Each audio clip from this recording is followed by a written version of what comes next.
Okay, 6-7, day 2.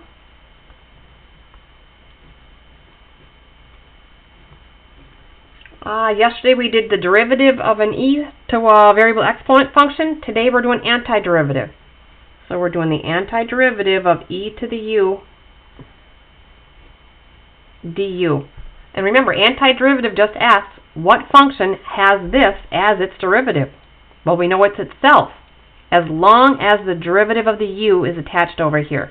So you have to have the u prime next to the dx, the du, whatever you want to call it, in order to integrate it back to itself. So on your sheet,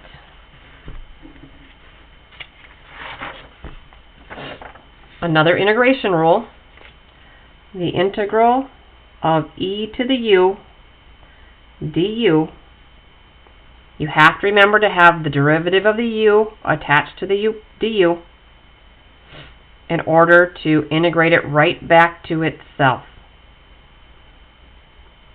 Because remember, if you take the derivative of this, it is itself times by the derivative of the u. Okay, practice.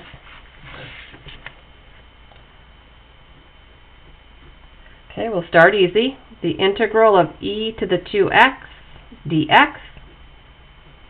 I know the integral will be e to the 2x as long as I have the derivative of the u, and the u is right here.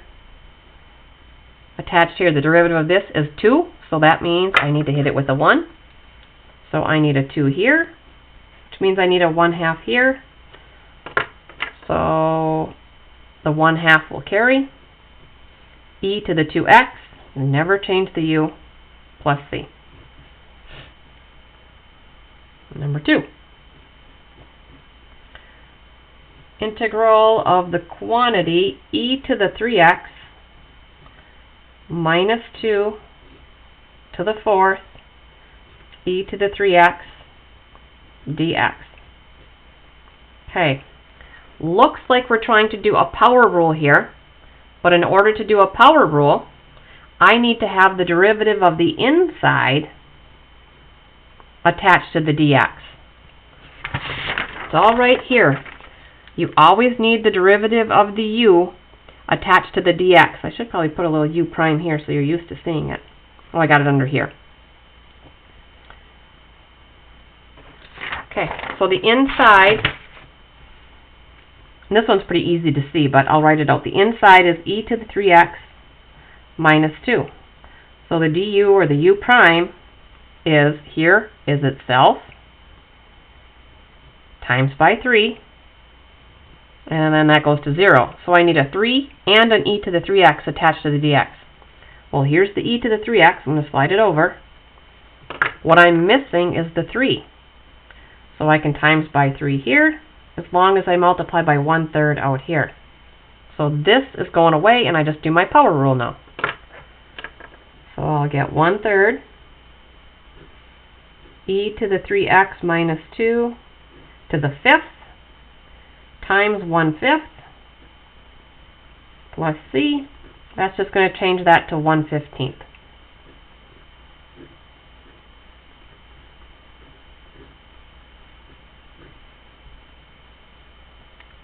Number 3. Integral of e to the sine x times cosine x dx. Okay, this is just an e to the u one. So my u is the sine x. Derivative of sine is cosine x. Needs to be attached to the dx. I'm going to throw dx here too. So I've got the cosine. I'm going to slide that over and attach it. And now I've got my e to the u prime. So it integrates right back to itself, plus c. That gets thrown away with the dx.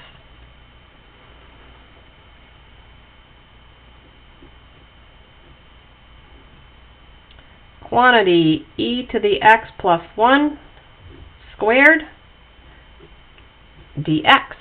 Looks like a power rule where I have an inside to a power.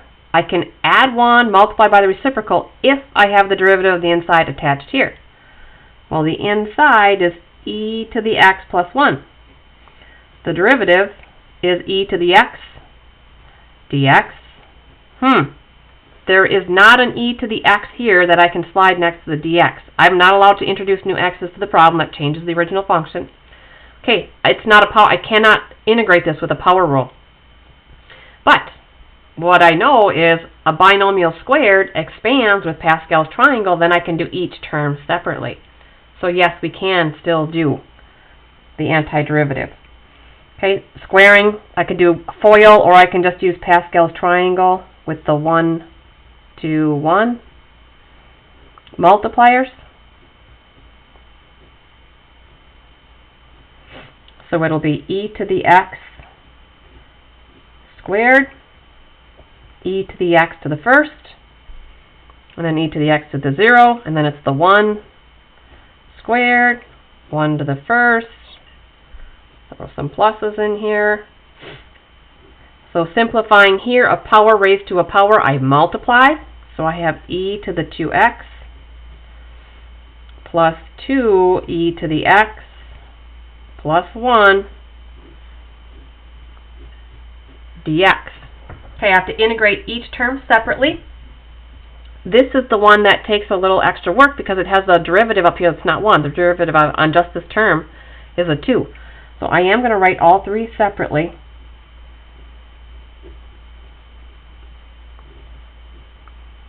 And if you can do these in your head without rewriting, that's just fine. Just do all three separate. So this one, before I can integrate it to itself, I need the derivative of the u, which is a 2. So times by 2 times by a half. And it's just on this one term. That's why I took the time to write it separately. It's not on this or this, so I could not just put the 1/2 out here, because that would mean it's being distributed, and that's not true. So I get 1/2 e to the 2x. Here, the derivative of the x is a 1. I don't have to change anything. This 2 is going to carry along.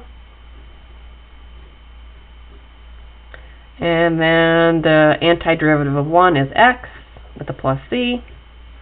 Exponents are different here. These don't combine. That's it.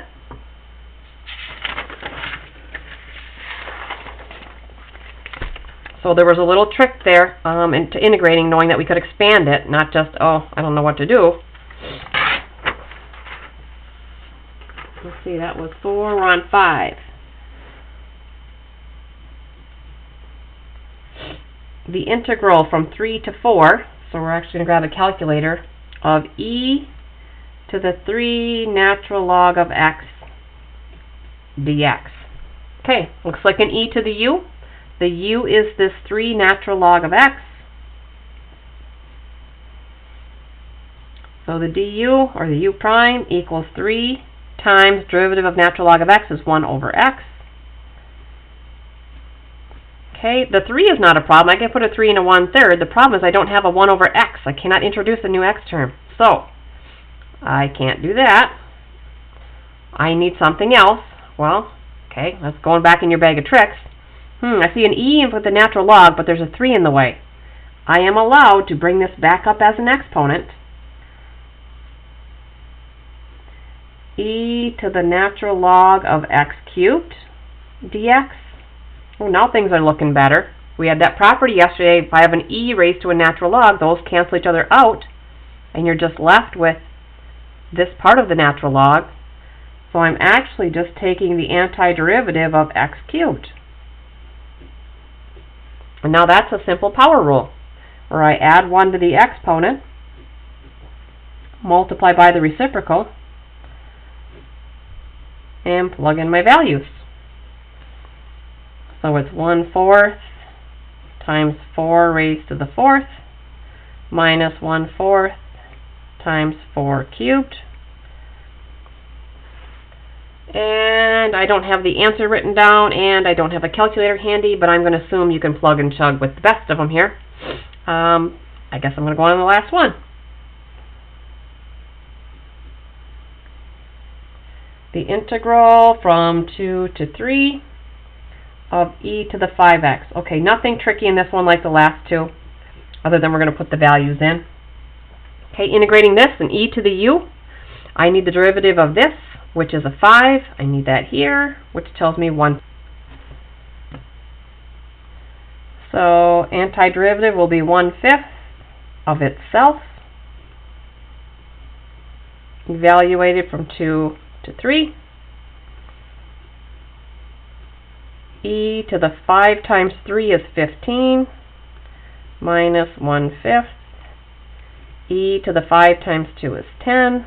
And again, I don't have a calculator here, so you'll have to finish that out. That's it. So we're going to pick up a few of the derivatives from yesterday and some antiderivatives today and a couple story problems that are not challenging. They're more like Algebra 1 than Calculus. So homework is from page 282, or not from, but on 282. We're going 16 to 40, multiples of 4. These are the derivatives. 41 to 59 odd. Then go back and pick up 52, 54, and 60. Add 0. Okay, there we go.